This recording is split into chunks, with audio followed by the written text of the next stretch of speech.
Good morning সম্পা নতুন একটা ব্লগে সবাইকে স্বাগত। আশা করি আপনারা সবাই ভালো আছেন, আমরাও ভালো আছি।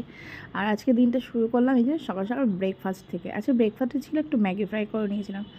আর এই যে বসে বসে ভাবছি এরপরে কী কাজ হবে। কেননা সায়না এক সপ্তাহ কাজে আসবে না, মানে আজকে দিনটা আসবে, কাল থেকে সায়না এক সপ্তাহ মানে দেশে চলে যাবে আর কি। তো এক সপ্তাহ ছুটি। আর ওইদিকে মেয়ে এই ঘর ও ঘর ঘুরঘুর করছে, যদিও স্কুল পাঠায়নি আজকে, না আজকে অনেকটা কাজ আছে।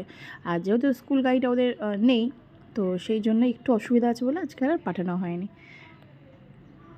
কোথায় আছে না, কাজ আর শেষ নেই, কাজ করলেই কাজ। তো অনেক দিন ভাবছি ঘরের ঝোলটা ঝাড়া হয়নি, তো ওই জন্য যেই বেলা সেই কাজ, ঘরের ঝোলটা ঝেড়ে ফেলবো। আর এই যে জানলার পর্দাগুলো আমি খুলে দিয়েছি, আজকে কাচবো। আর ওটা আজকে আর করবো না, কালকে করবো, কারণ অনেকটা জামা কাপড় হয়ে গেছে। আর এই দিকের এই ঘরের জানলার পর্দাগুলো আমি খুলে নিয়েছি। তো এই ঘরের ঝোলটা ঝাড়া হয়ে গেছে। আর এই যে এখন ডাইনিংটা ঝেড়ে নেবো একটু। আসলে মনে ছিল না, তার আগে না সায়না থাকতে থাকতে ঝেড়ে নিলে ভালো হতো। তো ঠিক আছে, কাজ আমার ডবল বেড়ে গেল আর কি। এই যে কাচাকুচি না অনেকটা কমপ্লিট হয়ে গেছে। এখানে কম্বলটা আজকে ভাবছি রাত্রেবেলা ভিজিয়ে রাখবো। আর রাত্রেবেলা ভিজিয়ে না সকালে উঠে কেচে দিলে পরিষ্কার হয়ে যাবে। আর এই দেখুন বাথরুমে সব জড়ো করা, এখানে এক বালতি আছে, এখানে ভাবছি ছাদে দিয়ে আসতে যাব। তো রান্নাবান্নাও রান্নাঘরটাও গোছাতে হবে। আর এই যে মেয়েকে বললাম তুই খেয়ে নে, আমার দেরি হবে। আর এই যে মাছটা খাবে না, আজকে করেছি একটু মানে কী বলে খয়রা ইলিশ, যেটা সরষে বাটাতে ঝাল। আর করেছিলাম ডিমের ঝোল করেছিলাম, খুব হালকা করে, কোনো মশলা দিয়ে না। আর যেন ওখানে শুয়ে পড়ে লটকাচ্ছে।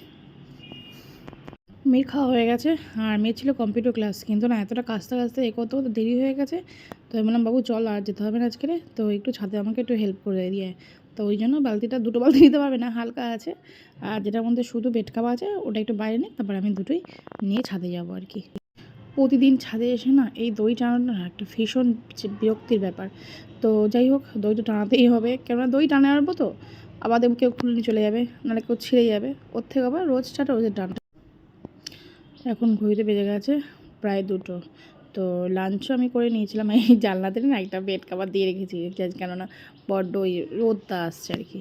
আর এখানে তো মেয়ে শুয়ে রয়েছে। আর আমি না ভাবছি বাথরুমটা পরিষ্কার করে নিয়ে একবার একটু শ্যাম্পু করে নেবো। আমার এই উদ্ভট কাজ। 4:30 মতন বাজে।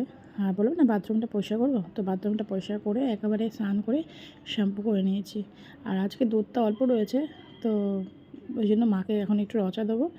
আর ওদিকে আমি একটু দুধ চা খাবো, আর একটু দুধ রাখবো, স্যার আসবে পড়াতে, তো স্যারের জন্য। আর এদিকে না 2-3 পিস চিকেন একটু বার করে জলে দিয়ে রেখেছি, মেয়ে রাতের রুটি খাবে, এই আর কি।